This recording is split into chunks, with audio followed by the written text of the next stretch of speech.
ako.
Yan, good morning po sa ating lahat. Yan, so sama-sama po tayo tumayo. At magpuri sa Panginoon. Yan, bago ang lahat, babatid po tayo sa Happy New Year. Yan, kaya mga wala natin sa mga katabi natin, yung mga katabi natin sa likod. Yan, let's start this year na nagpupuri sa Panginoon. Let's start this year with joy and with gladness. So, let's sing our hearts out sa Panginoon. Sabi nga diba, our God is worthy of all our praise. So, let's give our energy and time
touching every heart. Worship you. Worship you. You are here, healing every heart. Worship you. Worship you.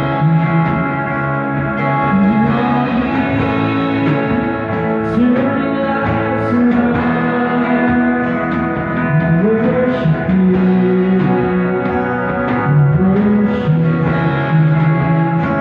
You are here, mending every heart. Worship you, worship you,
surrender everything,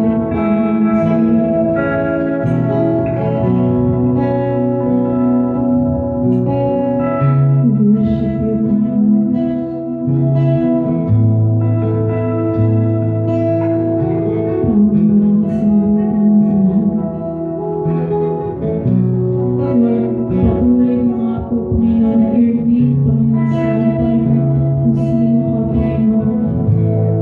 Patuloy nga po ngayon ang desisyon mo, Panginoon, na gumabay sa amin, Panginoon, sa journey namin, Panginoon. Lord, help us, Panginoon, na magtiwala at lumubog sa iyo, Panginoon. We know, Lord, na maraming nangyayari, Panginoon, sa mundo ngayon, Lord God. But, Lord, nandiyan ka, Panginoon. We know, Panginoon, na despite all the circumstances, Panginoon, na nangyayari sa amin, Panginoon, we know, Panginoon, na you're working, Panginoon, sa mga buhay namin, Lord God. Maraming salamat, Panginoon, dahil nandiyan ka, Panginoon. Maraming salamat, Panginoon, sa pagmamahal.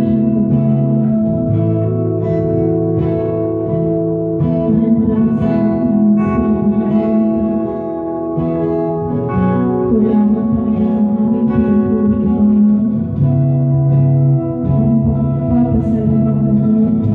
sasabahin, Panginoon, ang aming mamahalin, Lord, ikaw lamang. Maraming salamat, Panginoon, sa lahat ng iyong Panginoon. Sa pangalan ng Jesus, Amen.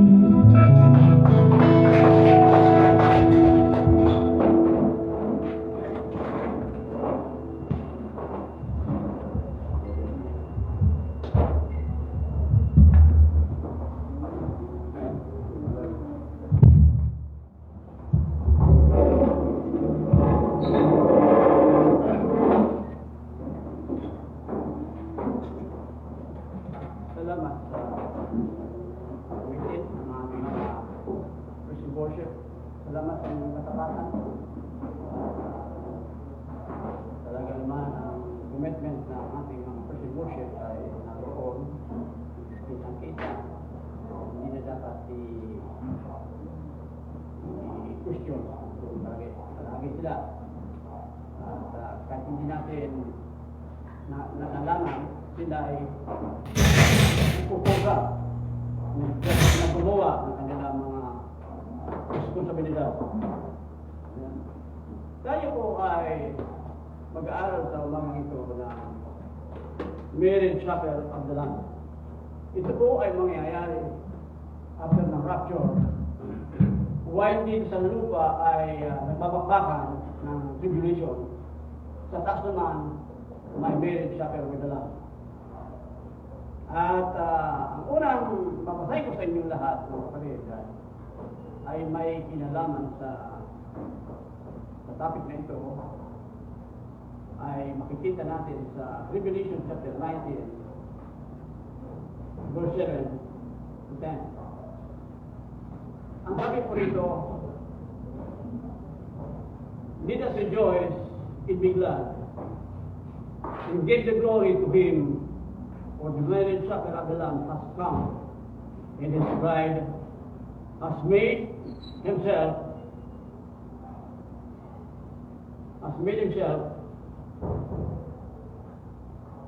ready. It was given to her the clothes herself, and fine linen, bright and clean. For the fine linen is the righteous act of the saints. Maliwanag po mga kapatid na mayroong tinatawag dito ang righteous act of the saints. Hindi kaila sa atin ang ating Christian living sa ngayon ay malaking issue yan sa buhay ng mananampalataya. Ano man ang ginagawa natin kapag tayo nagkakalat sa publiko, nakikita po yan ng publiko. At ang ginagawa natin sa public, kahihiyan natin ng iglesia at kahihiyan ng Panginoon. At iyan ay nagpapabigat sa evangelism ministry ng church.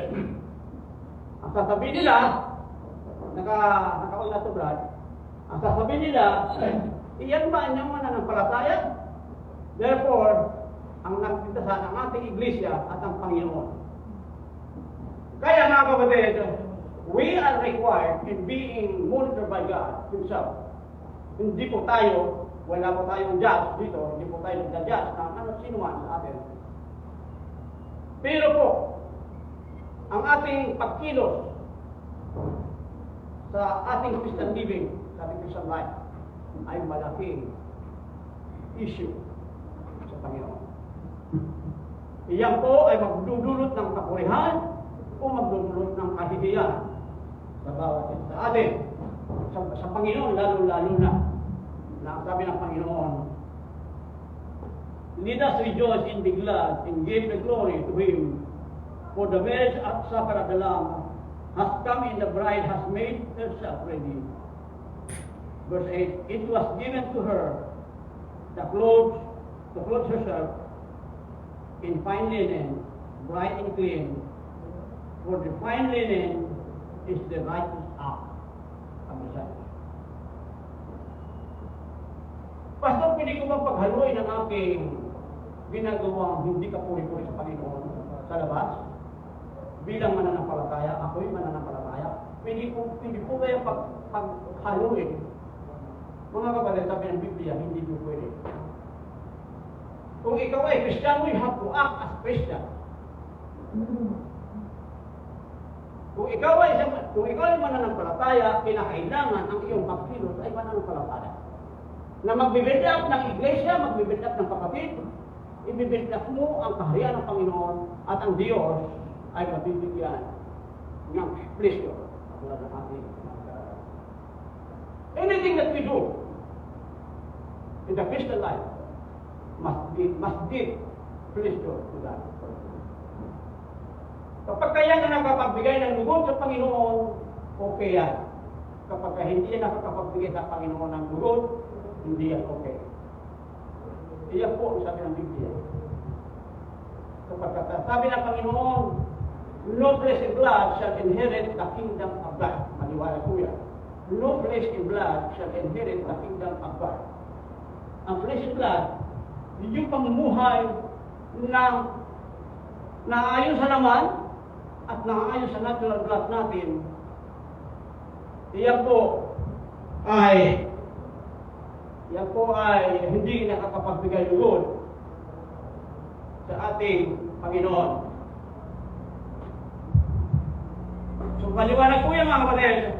Ang sabi ko rito, in this vision, in Revelation chapter 19, verse 9 to 10, verse 7 to 10, John saw and heard the heavenly multitude praising because the wedding feast of the Lamb, literally, the marriage supper with the Lamb, was about to begin.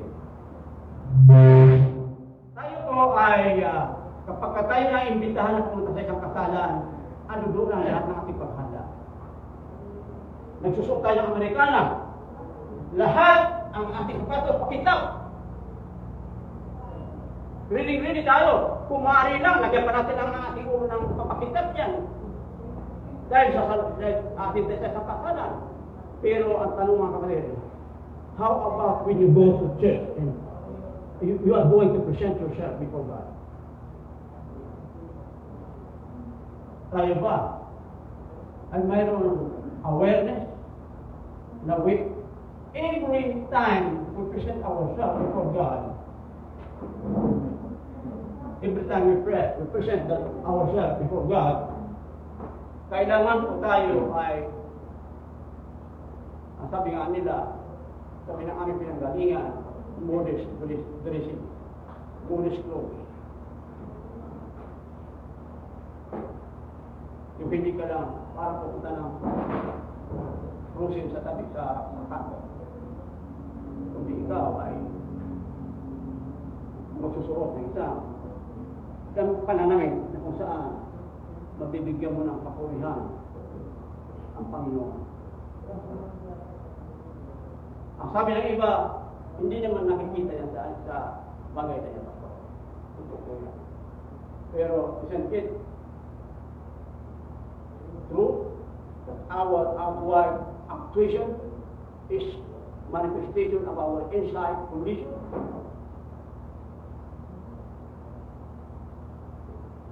Ang ating panlabas na kaya ay manifestation ng ating inside condition. Yan po ang ating pagkaobserbahan.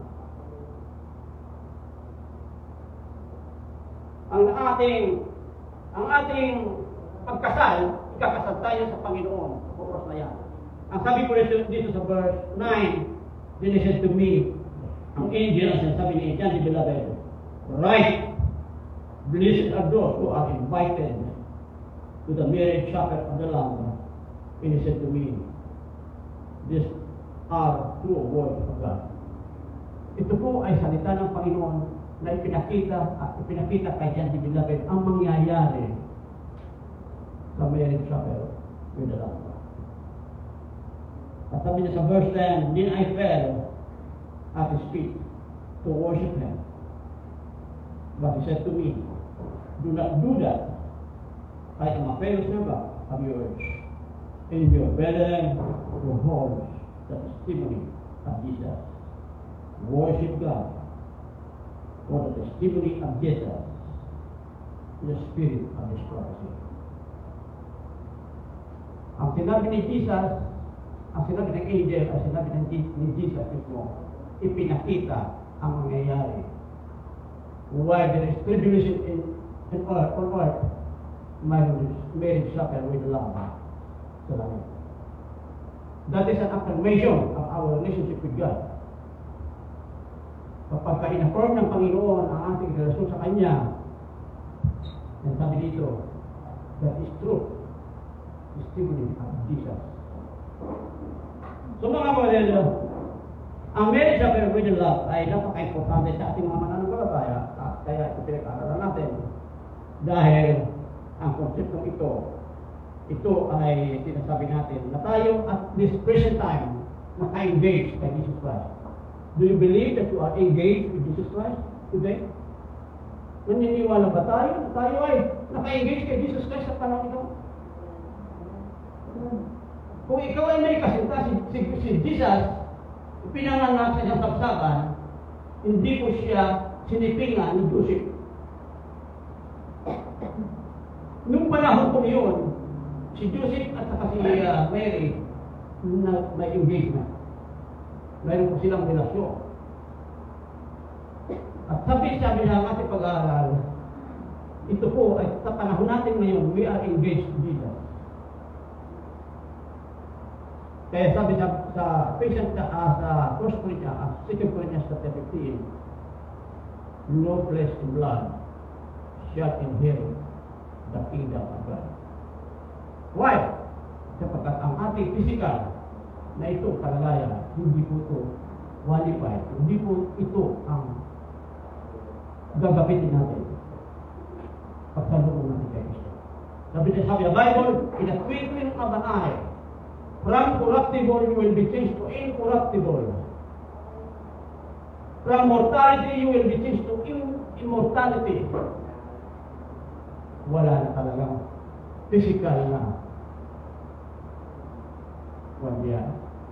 na make-up. Ang ating physical na ito, sabi ko nga last time, we will all be like an angel. Lahat tayo, para tayong angel of God. Nasa middle age ang ilan natin. Wala nang puti ang buhok roon. Wala nang roon kalbo. Lahat po, parang angel tayo lahat. Pagdating ng Panginoon. In the air, gusto ko lang balik-balikan ang rapture sapagkat ito ay mahalaga para sa atin. At sabi nga dito, the process of the marriage supper of the Lamb, with the Lamb. The first marriage contract was signed by the parents of the bride and the bridegroom. And the parents of the bridegroom or the bridegroom himself would pay a dowry to the bride or her parents. Noong ating ito ay ginagawa pa natin lalo-lalo sa probinsya, may tayong tinatawag na dote na may mahilihin yung magulang ng ating nililigawan na magbigay kanya halimbawa isang kalabaw. Yan ay duty mo. Garanti mo yan na ikaw ay tunay sa iyong sinasabi. Tunay sa iyong sinusupaan. At alam niyo mga kapatid, ang duty niya, ang dory niya, ang siyang ating relasyon sa Panginoon. When we accept Christ as our personal Savior and Lord, we are engaged to Him. Kung kaya mga kapatid, hindi biro ang buhay na Kristiyano sa mundo. Iyan po ay valid sa physical at valid sa spiritual.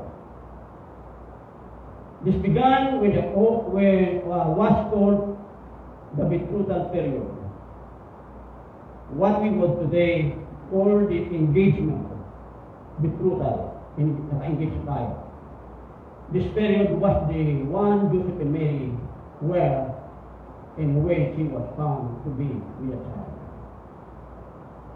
At sabi nga ni Joseph, nung malaman niya na nagdadala sa Mary, ay hindi po pwede sa amin. Hindi po pwede sa akin. Kaya, ang angel, nagsabi kay Joseph, huwag kang matalala. Ang dinadala ni Mary ay bendisyon ng banal na Espiritu. Kaya sabi nga natin, ang kapanganak ng Kristo ay isang miracle. Miracle. Wala pa tayo narinig na ganyan, ng nagdalang tao na hindi naman nasisipingan, na walang relasyon. Si Mary ay nagdalang tao, not because of Joseph, but because of the Holy Spirit. At sa ipinanganak sa isang sabsaban, sabi nga natin, ipinanganak sa Kristo ng kaparaanan na extremely in humbleness, in humility. Ang ina-expect ng Israel ay isang mandirigma na hari. Subalit si Kristo, dumating siya bilang humble na hari. Ang sabi ko last time, hindi kaduwagan ang maging humble. It is the strength you are controlled. It is the strength being controlled by you. Kontrolado mo ang sarili mo kaya hindi ka wala kang impulse. Wala kang biglang galit at ikaw ay dahil ikaw ay mapagpakubuhat. Nagpapahinuhod ka.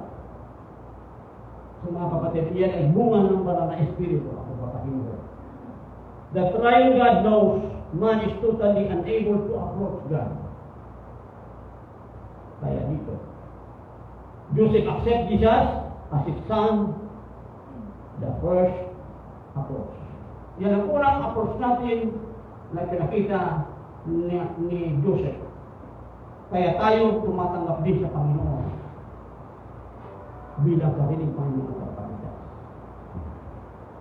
Matthew 1:18, this is how the birth of Jesus, the Messiah, came about when his mother was pledged to be married to Joseph. But before she came together, she was found to be pregnant through the Holy Spirit. So mga kapatid, iyan ang katunayan ng pagdating ni Kristo. Second step of the process usually occurred a year later when the bridegroom, accompanied by his male friend, went to the house of the bride at midnight, creating torchlight parade to the street. The bride would know in advance this was going to take place. And so she would be ready with her meeting. Kaya tayo bilang mga nobya, sinasabihan ng Panginoon maging handa sa pagdating ng Panginoon. One time nasabi ko dito na ang malungkot, ang sabi ng Biblia, sa kanyang pagdating, mayroong mga mananampalataya na at that particular time, mali ang pinadala niya. Ano kaya ang mangyayari niya? Halimbawa, ikaw ay believer, dumating ang Panginoon gabi, at ikaw nasa club, takot ka na. Ikaw ay dumating ang Panginoon gabing-gabi, at ikaw ay nasa beer house. Yan ang sabi ko sa Biblia. There will come a time that when Jesus comes, many people will be in the wrong place. Hindi sila handa. Hindi sila nag-watch out. Hindi sila nag-iingat ang kanilang buhay espiritual. Darat na sila ng Panginoon. Mali ang lugar ang kanilang ginagawa nila. Kaya, iyan ay isang malungkot na pangyayari na maaaring mangyari sa mananampalataya. At ang Panginoon ang bahala niya. Sabi dito,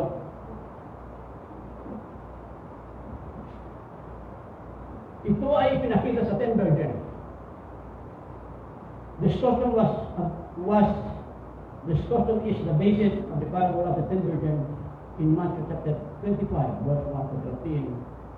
The third page of the marriage chapel with the Lamb itself, which might go on for days, as illustrated by the wedding in Cana. Ang wedding na yan, ang mamamahala niyan ay mga angel. Kaya dito, pinakita ko dito tayo sa poster na to. Ito ay mga angel na inimbitan tayo na we can join the marriage supper of the Lamb. Yung table niya, mahaba yan. At ang lahat ng participant niyan ay church. Ang sabi ng Iglesia, ang sabi ng Bible na. Lahat na tamang pananampalataya, tumanggap kay Kristo bilang Panginoon Tagapagligtas, are included in the marriage supper of the Lamb. At sabi dito, pinakailangan nakahanda tayo. At sabi dito, ang unang description na sinabi natin kanina, sila ay nakadamit ng puti na hinalino, symbolizing the righteous act to represent that we are born as Christians. We go, we struggle as Christians, at sila namuhay ng maayos. At iyan ang nakita natin na we can approach God by being right with God. Kaya sabi nga natin, hindi naman tayo, alimbawa, may tanong tayo, lahat ng panalangin pastor ay pinapakinggan ng Panginoon? Ang number one, pakikinggan ng Panginoon, panalangin, alam niyo ba, ang panalangin ng mga mananampalataya. Mayroon po silang relasyon sa Panginoon. At yan po ay sinumpaan ng Diyos. Ang sasagutin niya ay panalangin ng may pananampalataya at panalangin ng mga mananampalataya. Kung ikaw ay may anak at hihingi sa iyo, bibigyan mo siya. Kung lang lalapit sa iyo ay hindi mo anak, ay hindi mo bibigyan. Conditional yan. Bakit ko sa bibigyan? Kung sa relatives. Maaaring ganyan ang sabihin. At sa Panginoon sabi na, no good things He will hold of those whose walk are righteous. Hindi i-withhold ng Panginoon ang anumang bagay na para sa atin kung tayo ay lumalakad ng aayon sa kanyang pagbuhay. Sa Old Testament po yan. Kung kaya po, kailangan po tayo na ang ating paghanda ay lagi pong ang ating isipan ay palaging sa Panginoon. Kaya ano man ang ginagawa natin? Ano man ang ginagawa natin, ang isipan natin, ang ating buhay espiritual. Huwag natin kaligtaan yan. Preparation yan. Kaya sabi ni, sa vision ni John, number 3, John's vision of the wedding. What John's vision in Revelation pictures is the wedding feast of the Lamb. And he, the bride, the church, in its third phase. The application of this first two phases have already taken place. The first phase was completed on earth, and when each individual believed, placed their faith in Christ Jesus, that begins our walk. Nung tayo maniwala kay Kristo at tinanggap natin siya bilang ating Panginoon at Pagligtas, pinirmahan, kumbaga sa ating secular aspect, pinirmahan ng magulang yung contract. So mga kapatid, sabi nga natin, marriage supper of the Lamb. Ang sabi sa Revelation chapter 7 to 10, John saw and heard the heavenly multitude praising God because the wedding feast of the Lamb, literally the marriage supper of the Lamb, was about to begin. Okay, nakita natin dito na napakaraming mga tao na katulad dito na dumulog sa tulong ng Panginoon at umaawit po sila ng kagalakan. Nagagalak po sila sa kanilang pag-awit. Hindi pa ito kapatid. Dumulog yung maraming anghel at mga Kristiyano at umaawit.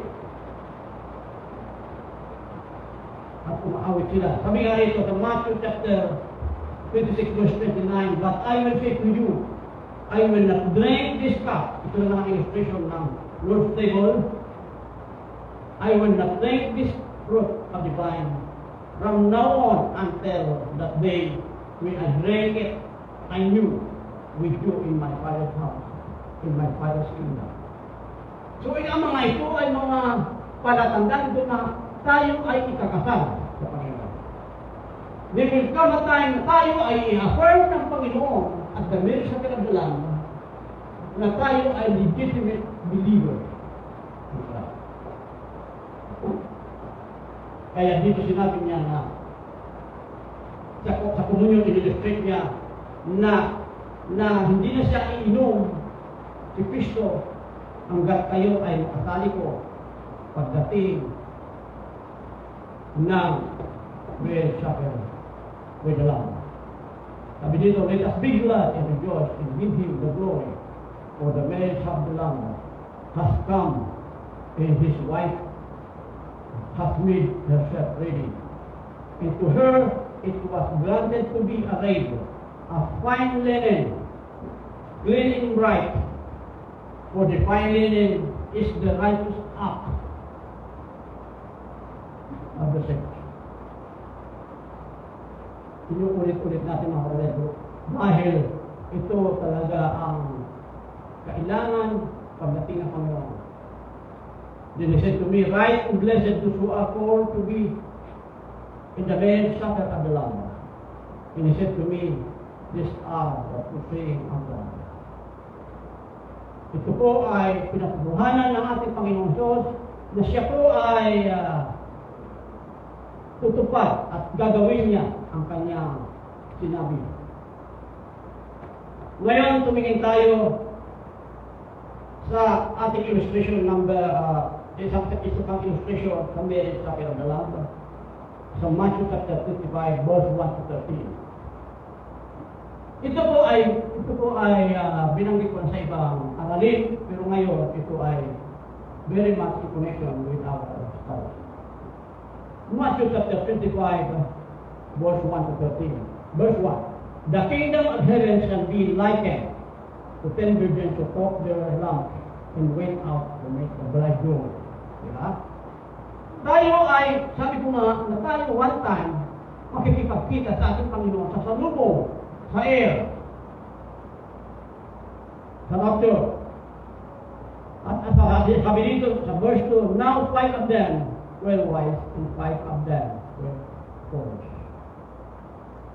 Those who were foolish took the lamp and took no oil with them, but the wise took oil in their vessel with their lamps. So mga kapatid, sabi ko nga, Ang oil dito, representing the Holy Spirit, the presence of the Holy Spirit. Kung tayo ay sasalubong sa Panginoon, ang sabi nga natin, tayo ang restrainer lamang sa mundo. Tayo ang pumipigil ng galit ng Panginoon na ibaba niya. At ang ginamit natin institution dyan, yung Sodom and Gomorrah. Sabi ni Abraham, kung may 10 dito righteous sa Sodom, hindi mo pa ba gugunaw itong Sodom? Sabi ng angel, hindi ito. Kailangan ang mga righteous ay lumabas bago ko paulanan ng asopre ang Sodom. At yan po ang prinsipyo ng rapture. After ng rapture, tribulation ang kasunod. At yung tribulation ng yun, ayun ang pinag-aralan natin nung nakalipas. Sabi nga natin, kailangan po tayo ay nakahanda na sumalubong sa ating Panginoon.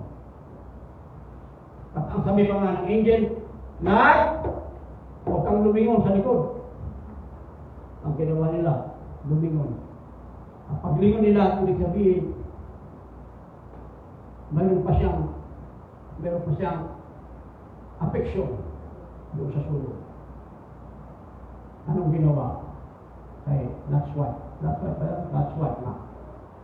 Naging asin, naging estatwa. So mga kapatid, tayo mananampalataya, hindi po tayo pabalik-balik. Hindi po tayo balik-balik. Sabi, napag-aralan natin na ang mga mananampalataya ay hindi nagkakasala. Sabi ng Biblia.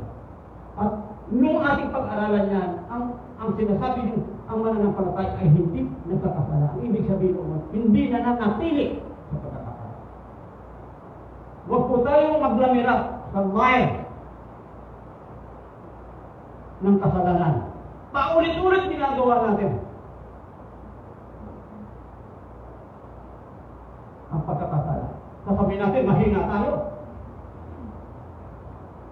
Alam nyo, sa ting tayo nagigibin sa pagkakasala, nagigrieve natin ang banal na Espiritu. We grieve the Holy Spirit every time na tayo nagigibin sa pagkakasala. Kaya po tayo ay nag-iingat. Sa verse 9 ng chapter 10 ng Matthew, but while the bridegroom was delayed, they all slumbered in sleep. And at midnight, a midnight cry was heard, behold, the bridegroom is coming, go out to meet him. And all those virgins arose and trimmed their lamps. And the foolish said to the wise, give us some of your oil, for our lamps are going out. But the wise answered, saying, no, lest there should not be enough for us in you, but go rather to those who sell and buy for yourself. Alam naman kapatid, ang iyong banal na Espiritu, kung nag-uwot sa iyo, hindi po yan sa akin. Hindi transferable ang kaligtasan. Ang kaligtasan mo ay hindi kaligtasan ko. Kaya individual ang dealing ng Panginoon sa kaligtasan. Individual ang Panginoon sa pagkipag-ugnay sa bawat mananampalataya. Kung tinanggal mo si Kristo bilang Panginoon kapakaligtas, ang banal na Espiritu, ang sabi ng Biblia na sa sayo, you are now the temple of the Holy Spirit, ang sabi ng Biblia. Kung ikaw ay templo ng banal na Espiritu, ang iyong katawan na yan ay templo ng banal na Espiritu. Therefore, hindi mo yan gagamitin sa pagkakasala. Hindi mo yan papasukan ng mga basura o ano-ano. Ang templo ng Diyos, hindi po yan pinapasukan natin ng mga basura. Kaya nga sabi ko nung last time, isang libuya tayo, kung ikaw ay Kristiyano, nagbago ka. Maaaring nagbago ka na. Hindi ka na nagmumura. Hindi ka na padal ko sa ipagkilos. Iniingatan mo na ang Christian life mo. sapagkat ang ginagawa mo masama ay kahihiyan hindi lang ng mananampalataya, napapwa mo mananampalataya, kundi kahihiyan ng Panginoon. Sinasabi natin ang hirap pag-evangelize. Why?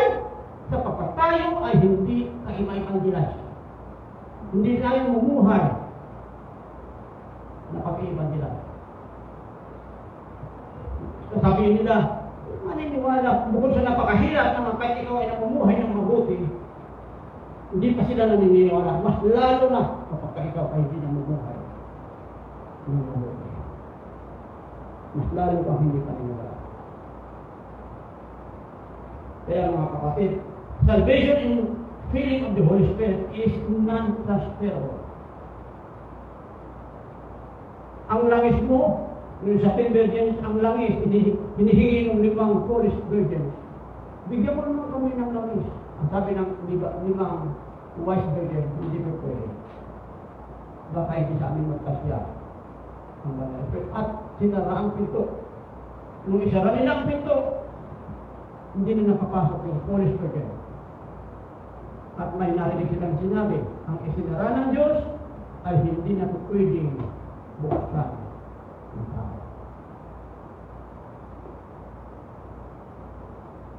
Sabi nga nito, dapat tayo maging handa sa pagbabalik ng Panginoon. And while we went to buy, the bridegroom came, and those who were ready went in to him, to the wedding, and the door was shut. Iyan ang marriage supper with the Lamb. Only the qualified will be with Christ at that particular time. Katulad ng mga foolish virgin, hindi sila nakapasok. Mayroon din mga tao na hindi natin kasama o kasama natin.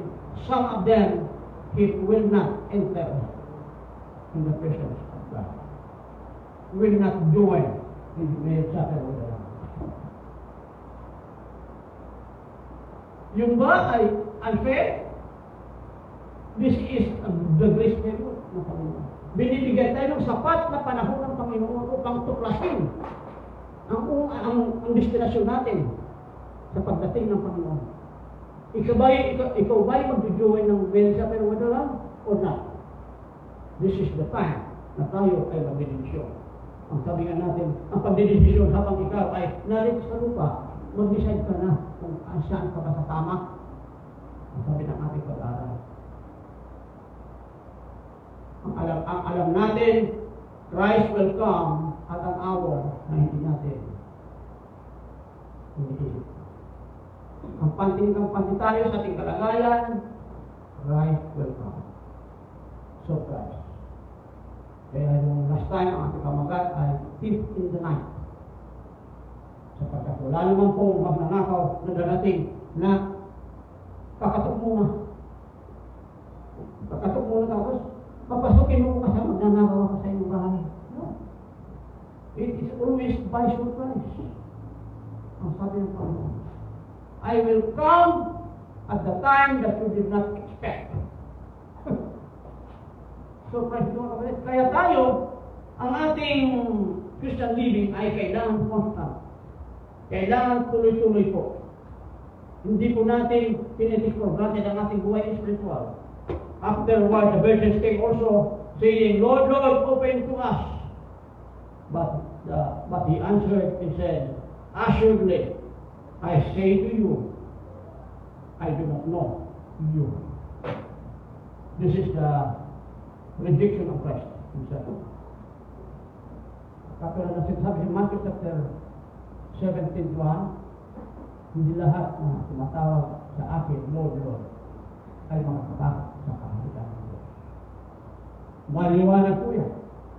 Kundi ang sabi doon ang gumagawa lamang ng kalooban. Maliwanag, kalooban ng Panginoon. Yan ang paboritong mensahe ni Senator Pacquiao. Sabi ni Senator Pacquiao, ako noong mananabong, ang dami kong manok. Ako noong babaero. Ito nga naman. Pero ang yun, ang mga yun, hindi ko na pinapapatuloy ako. Binago na ako ni Lord. kabila ng kanyang yaman, yun ang lumalabas sa kanyang bibig. Sa kabila ng kanyang kasikatan bilang boxer, yun ang lumalabas sa kanyang bibig. Mga kapatid, ang yaman ay wala. Pag ikaw nagkasakit, hindi mo magagamit ang yaman mo. Ang mood lamang nagpapagaling sa karamdaman.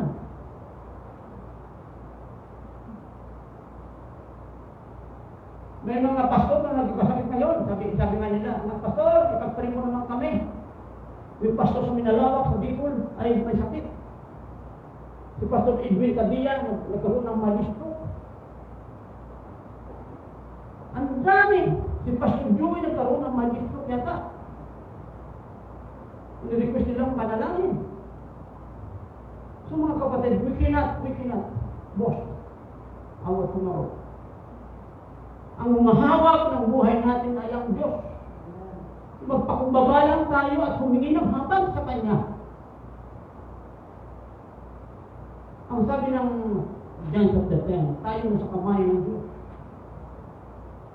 At hindi ka bibitawan ng Diyos. Gumawa lang tayo ng tama, at hindi ka pababayaan ng Diyos. Sabi ko nga, nung kami ni Brother Ray nag-deliver ng mga ayuda, ako, bahala na Panginoon sa atin dito, sa ilog na. O anyway, ang ginagawa natin, hindi naman kaburasukan. Naghasin naman tayo ng ano.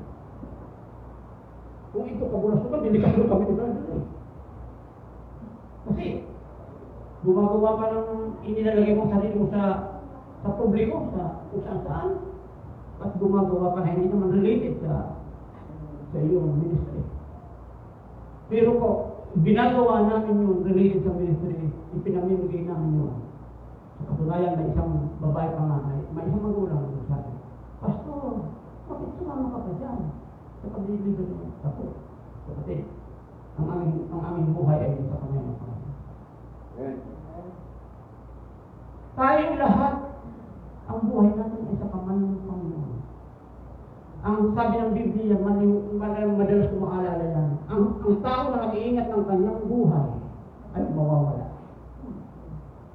Subalit ang tao, ibinibigay niya ang kanyang buhay, alang-alang sa akin ay iingat. Therefore, hindi naman natin sinusubok ang Panginoon. Na alam naman natin delikado ang pandemya. Nag-iingat pa rin tayo. Nag-iingat pa rin tayo. Kaya mga kapatid, mahalaga na ang ating pagsalubong sa Panginoon ay dapat po tayo nakahanda. Then, ang sabi sa verse 13, Matthew chapter 13, verse 13, watch therefore, for you do not know, neither the day, nor the hour, in which the Son of Man is coming.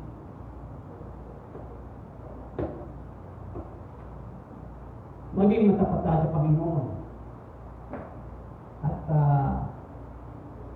wala tayong pakumbaba sa Panginoon. Hindi naman talaga ang pagiging Kristiyano natin, hindi natin makukuha sa punong braso. Pakumbaba ang kailangan. Ang sabi nga natin, ang ministry natin, hindi nasa karaming ginagawa. Ang ginagawa ng ministry natin ay kung saan ang importante at kung ano ang mahalaga. Yun lang ang gagawin natin. That's all. Sapagkat hindi po natin inilalagay ang ministry sa braso natin. Ang sabi nga natin, ang ministry ay by grace. I am who I am, sabi na ko sa Pablo. Si Pablo ay isang marunong na mga aral, pero ang sabi niya, I am who I am by the grace of God. Si Apostol Pablo ay abogado. Napakahulong. Pero ang mga namumutawid sa kanyang salita ay lumbulang pagkakabura. For to me to live is Christ, and to die is gain, ang sabi ni Pablo. Hindi ko ginagamit ang aking pananalita sa pamamagitan ng dunong nasa libot ng ito, sabi ni Pablo, kundi sa wisdom na nagagaling sa Diyos. Yung masabi sinasabi niya po sa Pablo niya, reflection niya ng kanyang conversion. Dahil sa kabila ng kanyang pagiging general, inalisto siya ng Panginoon. Wala ko siyang laban. Sino po kayo? Ako ang Diyos na iyo, iniusig. Sabi ni Pablo, wala naman ako inusig na Diyos. Ay, ang mga Kristiyano kapag kayo inuusig mo na rin ako. Kaya mga kapatid, tayo kapag tayo inuusig, tinutuya sa ginagawa natin, iyan po ay isang form of persecution. Hindi ko sinasabi na yun na lamang ang persecution, kundi isa yun sa forma ng persecution. Yan sa amin sa Dorogel, may mga tao dyan na hindi lang isang bis inimbitan. Panay-panay ko sila inimbitan pagka nagkikita. Nahiya na nga sila sa akin. Pero siguro, tinatanggap naman natin yun, baka hindi sila tinanggahan. Sabi nga ng Panginoon, sabi ni Kristo, I came into my own, but we can receive me not. Sabi ni Pablo, he came into his own, but his own received him not. But to them who receive Jesus as the personal Savior of the Lord, to them give him power to become children of God.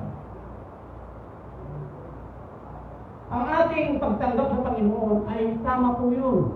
Kung tinanggap po natin si Kristo bilang sa kanyang tagapagligtas, hindi po natin dapat ikahiya yun. Kasi ang gusto ng Panginoon, relasyon. He is a God of relationship. Ang gusto ng Panginoon, makipagdakpag para sa atin at tayo kakaunti lang naman ng mga Kristiyano sa buong mundo. Pero ang gusto ng Panginoon, ang mga Kristiyano makadakpang palad niya. Kaya sabi nga ng Panginoon, do not forsake the assembly of ourselves together. Huwag natin, sabi ni Joshua, to me, who is Christ. At sabi nga ni Joshua, sabi niya, if it is not important to you to go and fellowship with believers, but for me in my heart, we will worship the Lord.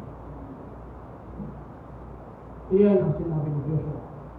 Alam mo si Joshua, by grace. Ang nangyari kay Joshua, kaya siya nakapasok sa Kanaan, sa ngayon Jerusalem na ngayon, dahil by grace. Kaya tayo ay papasok sa Kanaan, lupang pangako ng Panginoon sa kanyang kabilang. By grace. Sa biyaya. At yan po, ang sabi ng Panginoon, kayo ay papasok sa ating kaharian by grace. At pagdating ng panahon na yan, mga Korel, tayo ay forever with the Lord na. Wala na pong susunod na disposition. Sabi nga natin, pag tayo na rapture na magkakaroon sa meron sa pinagmadalang, after na meron sa pinagmadalang, bababa ang Kristo sa lupa. That is the second coming. Kasi si Kristo bababa sa lupa to establish the millennial kingdom. After the millennial kingdom, magkakaroon rin ng ipupulong na sisikan dito sa 1,000 years. After the millennial kingdom, magkakaroon ng great white throne judgment. Lahat ng mga hindi mananampalataya, lahat na nag-reject kay Christ, doon haharap sa Panginoon. Kaya kung ang tao ay nag-reject, he will be judged. Not according to his spiritual life, but according to his rejection of Christ. Ayaw nila tumanggap. Kaya ang sinasabi ko mga kapatid, ang ating evangelisasyon ay unahin natin ang ating mga kamag-anak.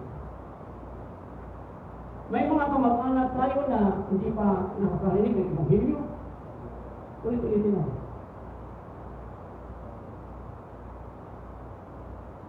Nung mahalo ko kaya sa Estrella sa kanila, nung panahon na yun ay barangay chairman ang kanyang tatay. 20 years ng barangay chairman. Sabi ko kay tatay, mayroon pa kong Bible tayo? One time. Nung ako'y bumalik sa Panginoon noon, wala na ako nilingin Bible. Mayroon nga yung kapatid ko, ibanag ng Biblia. Ay, kung hindi ka tinukan ng Bible. Babasahin ko sa Tagalog at basahin ko sa tinukan ng Bible. Hindi ko patakalain ang aking biyanang pala ay Methodist. Mantakin niyo, kung hindi ako naglakas loob, yung Iglesia, babalik sa Panginoon. So nang nananong siya yung namatay, nabautismuhan po siya. Pati yung nanay niya nabautismuhan. Bahala na akong basta ginawa natin. Gawin natin ang lahat ng gagawa natin. Iyan ay pag-ibig natin sa kanila. Ipakita natin ang paggawa natin. Minsan na nakikita natin sa media, mahal na mahal ko ang tatay ko. Pero nung buhay pa siya, hindi mo malamas sila. Iyan ba pagmamahal?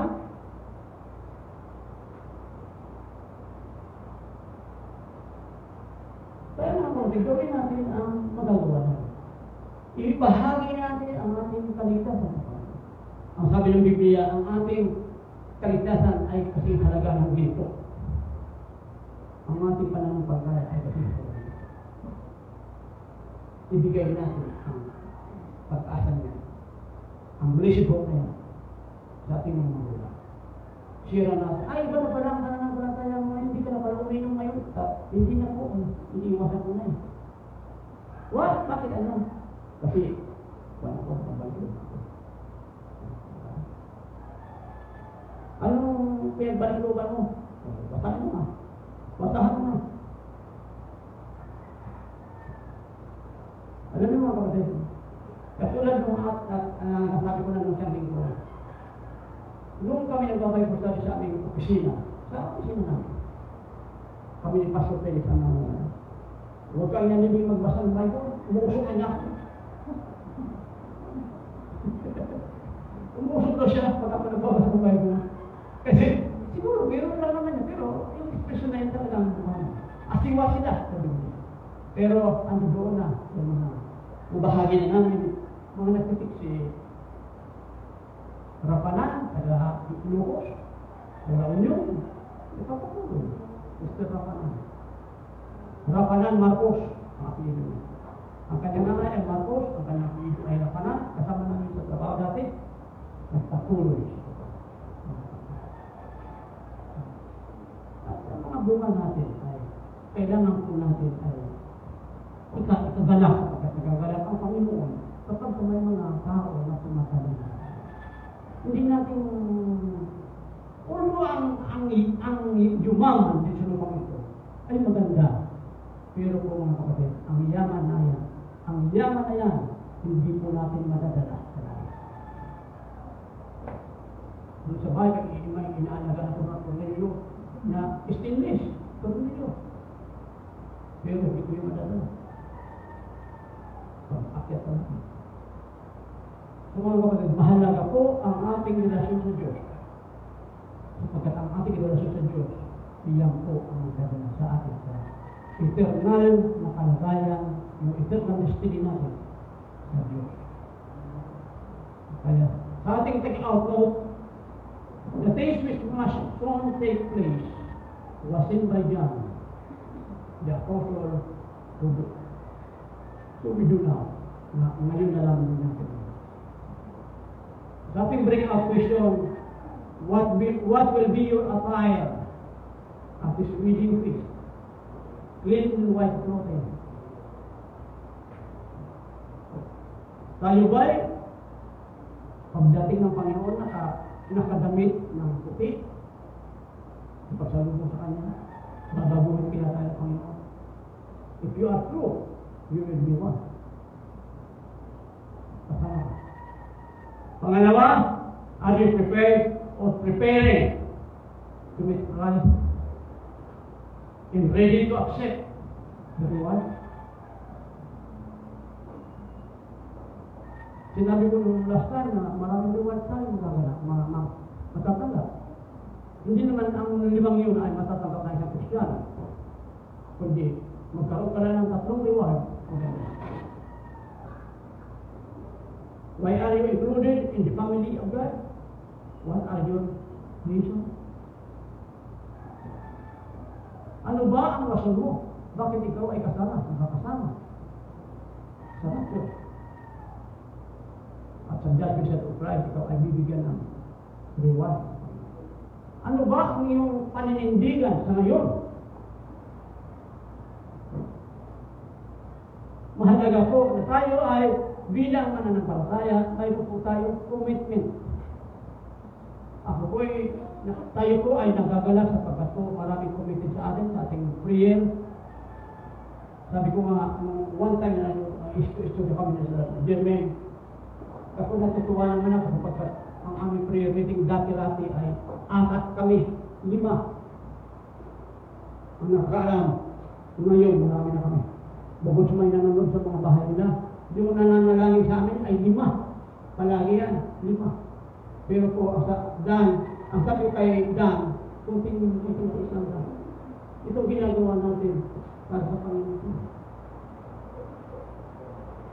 Ako nga minsan, kung kumas-kumas pa din, dumating si Dan sa bahay, kung kumas-kumas pa ako. Always reading. Kasi, sabi ko nga, ito talaga commitment ito.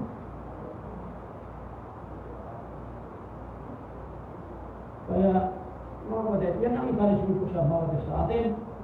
At sa susunod, ang ating pag-aralan at iba na po ang magtuturo na naman ito ay about hell.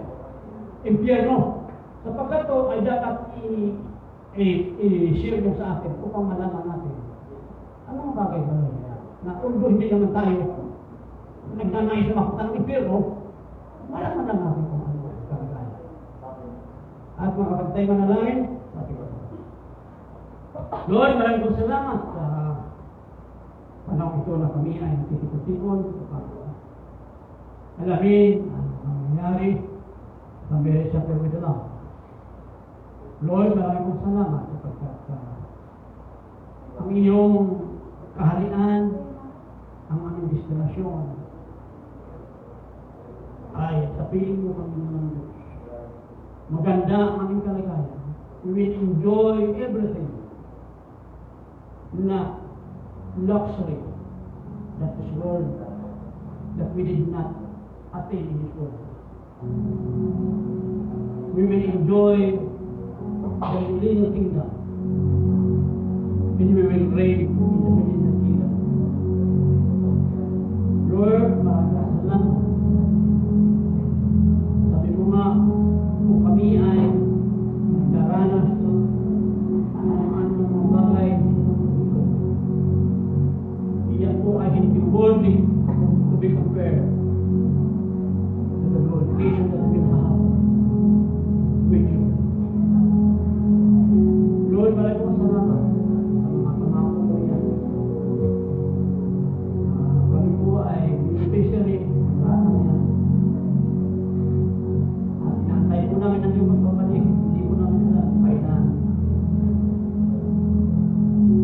Pero Panginoon ng Diyos, we are waiting for the specific time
honestly, willingly, and cheerfully in response to the love and grace that abound in Christ. Ayan, sa mga nasa bahay po or nanonood online, meron po tayong GCash and BDO account. So, pwede niyo po doon i-drop ang inyong tithes. And for those naman na nandito, feel free po to drop your envelope sa ating po tithe basket.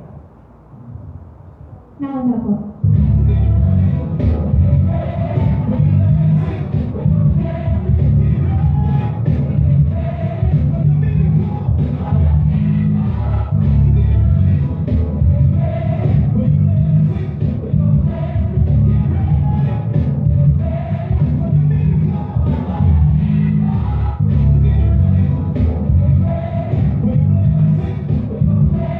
Okay, so let's pray po for our tithes.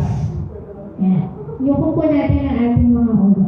Yes, dear Lord, Heavenly Father, we thank you, Panginoon, sa araw na to, sa lahat po ng blessings and provision na patuloy niyo pong pinagkakaloob sa bawat isa. Lord God, tinataas po namin sa inyo ang tithes and offering na ito para magamit sa ikalulugod, Panginoon, ng inyong pangalan and para sa ikalalago ng inyong ministry. Kaya din, Panginoon, na i-bless niyo po ang inyong mga anak na matapat na nagbigay at nagbalik ng nararapat para sa inyo. We are giving back all the highest glory sa inyong pangalan lamang po. In Jesus' mighty name we pray. Amen. Yan. So, now naman po ay dumako tayo sa ating mga announcement. Ayan, una po ay ang ating weekly prayer meeting. Ayan, sabi nga ni Pastor, we are more than blessed na dumadami yung nanonood at nagpa-participate sa ating prayer meeting, ngayon din sa ating mga prayer leaders.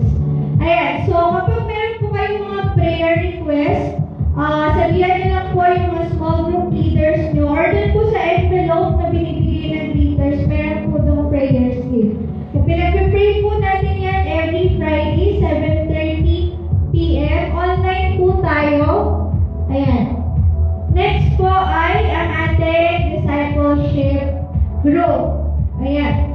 So, we need a constant reminder po. So, ang magiging reminder natin with our spiritual life ay ang ating mga group. So, meron po tayo ibang discipleship group. So, yung mga wala pa, lapitan lang po natin si Kuya CJ. Ayan. Next po ay ang ating weekly morning service. Ayan, every 9:30 a.m. dito po sa church. And meron din po tayong online para doon sa hindi nakakalabas ng bahay. Ayan, next po ay ang ating small group. So, sa mga gustong mag-learn, mag-laugh, maghanap ng friend, okay, na magpipray para sa inyo, pwede po ang ating small group. So, may iba't iba po tayong small group along mahabang parang. Kapag wala pa po kayong small group, even yung mga online, lapitan lang po natin si Kuya Ron. So, sa small group din po natin dinidiscuss or pinagkukwentuhan yung breakout questions na binanggit ni Pastor kanina. So, yan. Ano po ba yung breakout questions? Like what I said kanina, dito natin sinasagot tsaka sinishare yung mga natutunan natin sa service. Ayan, so sa mga wala pang small group or wala pang kasama doon sa ating breakout session sa mga online, mag-comment lang po sa comment box at may magpapacilitate po sa atin later. Ayan, so take away po natin for today. Ayan, tandaan po natin, sabi po, the thing which must soon take place was seen by John the Apostle, so we do now. And lamang po, thank you po sa ating lahat and have a blessed week po.